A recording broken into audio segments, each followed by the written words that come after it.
Assalamualaikum dan salam Sarawakku sayang. Bulletin UKAS edisi malam 2 Disember 2021 bersama saya Vivi Emirza Ika.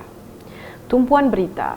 Seksyen 3(A) dan (B) Akta Perlembagaan Pindaan 2019 berhubung dengan pindaan umur kelayakan pengundi 18 tahun dan pendaftaran pemilih secara automatik telah diwartakan pada 1 Disember 2021 sebagai PU-B 615/2021. Setiausaha Suruhanjaya Pilihan Raya Malaysia SPR Datuk Ikmal Ruddin Ishak dalam kenyataannya pada Khamis berkata pewartaan itu akan berkuat kuasa pada 15 Disember 2021 setelah mendapat perkenan daripada Sri Paduka Baginda Yang di-Pertuan Agong. Katanya pindaan kepada perundangan subsidiari berkaitan pilihan raya iaitu peraturan-peraturan pilihan raya pendaftaran pemilih pindaan 2021 dan peraturan-peraturan pilihan raya penjalanan pilihan raya pindaan 2021 juga telah diwartakan pada 30 November 2021 sebagai PU-A 433/2021 dan PU-A 434/2021 yang akan berkuat kuasa pada 15 Disember 2021 setelah mendapat perkenan daripada Yang di-Pertuan Agong berdasarkan Seksyen 17 Akta Pilihan Raya 1958. Justru SPR katanya akan membentangkan kedua-dua pindaan peraturan-peraturan tersebut dalam mesyuarat kedua Penggal keempat Parlimen ke-14 2021 dalam masa terdekat. Berita seterusnya, penyandang kerusi Dewan Undangan Negeri Dun Nangka, Dr. Anwar Rapai akan mempertahankan kerusi tersebut bagi penggal ketiga pada pilihan raya negeri PRN Sarawak ke-12. Ketua Menteri Datuk Patinggi Tan Sri Dr. Abang Abdul Rahman Suhari Tun Datuk Abang Openg mengesahkan keputusan Gabungan Parti Sarawak GPS itu semasa menyempurnakan majlis perasmian showcase usahawan Sibu di Sibu pada Khamis. Dan saya harapnya akan terus dapat berhemat dengan wang Sibu, beri kemenangan besar kepadanya. Itu saya confirm lah, Dr. Anwar akan jadi calon di kawasan Nangka. Beliau yang juga pengerusi GPS optimis Dr. Anwar akan mampu meneruskan usaha memberikan perkhidmatan yang terbaik kepada rakyat di Sibu, khususnya penduduk di Dun Nangka. Dalam pada itu, Ketua Menteri Datuk Patinggi Tan Sri Abang Suhari menambah kepimpinan Kerajaan Sarawak telah menguruskan kewangan dengan baik sehingga mampu memperkukuhkan ekonomi negeri. Menurutnya, pendapatan negeri juga bertambah hasil usaha Kerajaan Sarawak memperkenalkan cukai minyak dan gas. 3 tahun, masuk tahun keempat, saya menjadi Ketua Menteri kita, saya dapat menambahkan pendapatan negeri Sarawak dari cukai satu saja, jualan minyak dan gas, 7 bilion ringgit. Maknanya, ekonomi negeri Sarawak kukuh. Walaupun kita berhadapan dengan pandemik. Pandemik tu, nak beli vaksinnya, nak hantar vaksinnya, nak bantu orang terkesan oleh pandemik, bakul makanan, rakyat berkendakkan. Tu waktu teruk tu. Alhamdulillah, Sarawak mampu membantu rakyat. Jumlahnya 5.3 bilion. BKS 1 hingga ke-7. Sementara itu, showcase usahawan Sibu yang diadakan bermula 1 hingga 3 Disember 2021 itu melibatkan penyertaan seramai 24 usahawan yang mengambil bahagian dalam pameran dan jualan produk makanan dan kraftangan tempatan. Program turut disertai beberapa agensi termasuk Perbadanan Pembangunan Ekonomi Sarawak SEDC, Amanah Ikhtiar Malaysia AIM Wilayah Sarawak Utara, Pejabat Mara Sibu dan institusi perbankan. Dalam majlis berasingan, Dr. Anwar Rapai semasa program pengedaran food basket di Sekolah Kebangsaan SK Abang Ali Sibu pada Rabu berkata satu program akan diwujudkan bersama dengan ibu bapa untuk mengumpul dana bagi melengkapkan setiap pelajar sekolah menengah di Sibu dengan komputer. Katanya melalui program tersebut, pelajar akan dapat memiliki komputer apabila mereka memasuki tingkatan 1. Saya ada halah yang mati komputer apa selagi nak ada komputer tu dia akan dapat satu pengetahuan yang berguna. Baik yang pakai yang agak internet, agak Facebook, dia tak ada masalah. Tapi yang mesti ada komputer itself. Jadi komputer itu mahal, 1,100, 1,200 dapat. Jadi kita start daripada darjah 1, lepas saya akan injek dana kan ataupun dengan bank, ataupun dengan badan-badan lain, ibu bapa mesti ada contribution lah. Okay? Mesti ada contribution. Mungkin 6 tahun belajar, kumpul duit untuk beli komputer, agar 1,000 lebih, insyaAllah. Si beban tak salah. Okay? Sebulan sekali, sebulan kita orang kumpul ke sekolah, masuk ke dalam bank, bank ataupun dengan PTPN itu saya kena bekerjasama untuk mendapatkan dana ya, supaya lepas habis dana anak kita dapat komputer. Jadi kita si risau lagi. Sementara itu, Ahli Dewan Negara Senator Robert Lau Hui Yu ketika ditemui media berkata beliau diperuntukkan sebanyak RM300,000 untuk melaksanakan program bantuan makanan dan memilih sekolah di Sibu untuk program tersebut. Program ini ialah satu program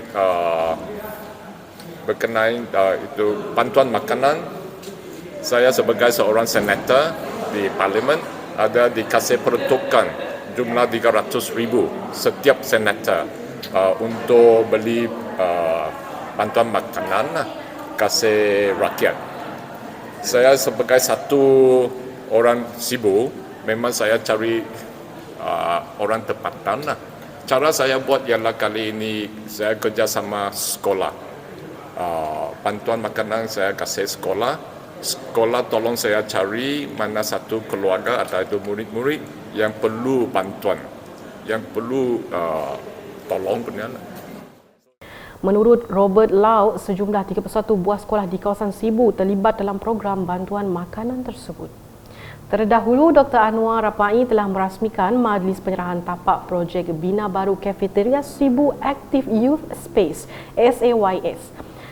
Pada majlis itu, beliau telah menyerahkan tapak projek kepada kontraktor terpilih di Dataran Tun Tuanku Bujang Sibu Phase 2 pada Selasa. Projek tersebut menelan kos sebanyak RM200,000 dan dijangka akan siap pada 28 Mei tahun depan. Berikutnya, mengenai penduduk rumah panjang di Dewan Undangan Negeri Dun Bukit Saban diingatkan agar tidak mudah terperangkap oleh janji kosong, fitnah dan hasutan yang dilemparkan pihak pembangkang terhadap pemimpin Kerajaan Gabungan Parti Sarawak GPS. Timbalan Ketua Menteri Datuk Amar Douglas Ugah Embas menegaskan pihak pembangkang sengaja menaburkan janji kosong untuk meraih undi memandangkan PRN12 Sarawak bakal diadakan tidak lama lagi. Beliau yang juga penyandang kerusi Dun Bukit Saban menambah pihak pembangkang juga menabur fitnah dan pembohongan demi untuk memburuk-burukkan para pemimpin GPS. Jelasnya, rakyat boleh melihat selepas 22 bulan menerajui Kerajaan Persekutuan, Barisan Pakatan Harapan telah hilang kepercayaan rakyat. Beliau berkata demikian semasa majlis perasmian program jangkauan komuniti pertanian AgriCorp Siri 30 Rumah Entinggang Munggu Gernis Pakus Pauh pada Rabu. Dalam program itu, Datuk Amar Douglas telah menyempurnakan upacara simbolik perasmian kandang ternakan khinzir melibatkan 15 keluarga dari Rumah Panjang Munggu Gernis dengan kos RM300,000. Perkembangan berikut mengenai Dewan Bandaraya Kuching Utara DBKU yang telah mengadakan sambutan Hari Inovasi dan Integriti serta Keselamatan dan Kesihatan Pekerja DBKU di Imperial Hotel pada Khamis. Sambutan ini diadakan bersempena Bulan Inovasi Perkhidmatan Awam Negeri Sarawak DBKU yang telah diadakan dalam majlis sejak tahun 2016. Menteri Muda di Jabatan Ketua Menteri Hal Ehwal Islam dan DBKU, Datuk Dr. Abdul Rahman Junaidi berkata, penganjuran Hari Inovasi dan Integriti ini selaras dengan saranan kerajaan menggalakkan budaya inovasi dan integriti dalam perkhidmatan awam.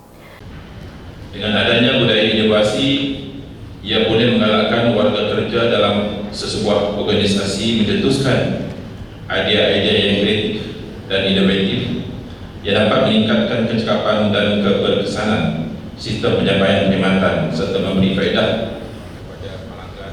Pada majlis itu telah diadakan penyampaian 13 anugerah kepada warga kerja DBKU dan penyampaian hadiah bagi pertandingan Konvensyen Kumpulan Inovatif dan Kreatif KIK.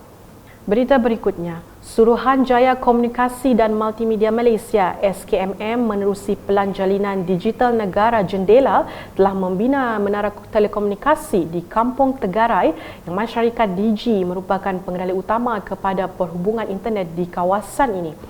Menurut Menteri Muda Permodenan Pertanian Tanah Adat dan Pembangunan Wilayah Sarawak Datuk Dr. Abdul Rahman Ismail, dengan adanya perkhidmatan telekomunikasi ini akan menambah perhubungan internet di kawasan pinggir bandar dan luar bandar. dan dah memang siap, dan yang mana sudah dikenal pasti syarikat pengendali service provider iaitu Digi.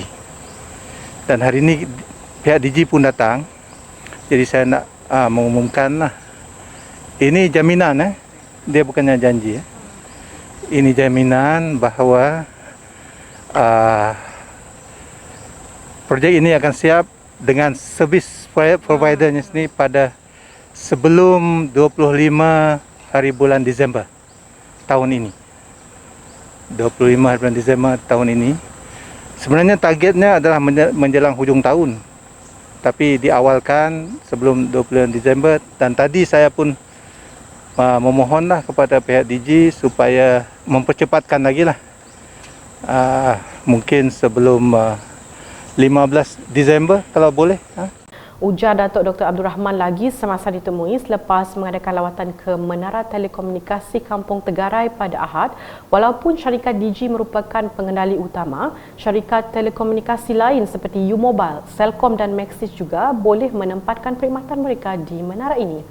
Selain Kampung Tegarai, terdapat dua lagi menara telekomunikasi di bawah inisiatif SKMM iaitu Menara Telekomunikasi di Long Rayih dan Simpang Kampung Tanjung yang sedang dalam proses pelaksanaan dan dijangka akan beroperasi sepenuhnya pada Disember 2021.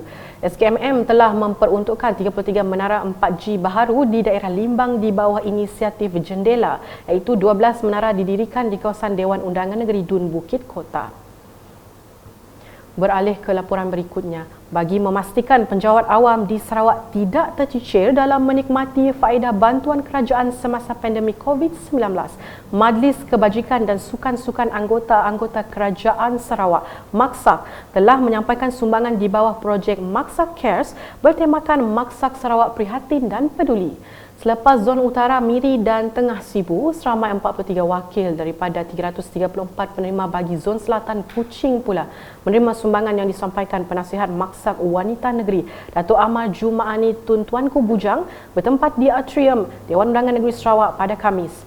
Di bawah projek MAKSAK Cares ini, baucer tunai bernilai RM100 dihulurkan kepada 1,000 penjawat awam golongan B40 yang berpendapatan kurang daripada RM2,000 sebulan dalam perkhidmatan awam negeri Sarawak.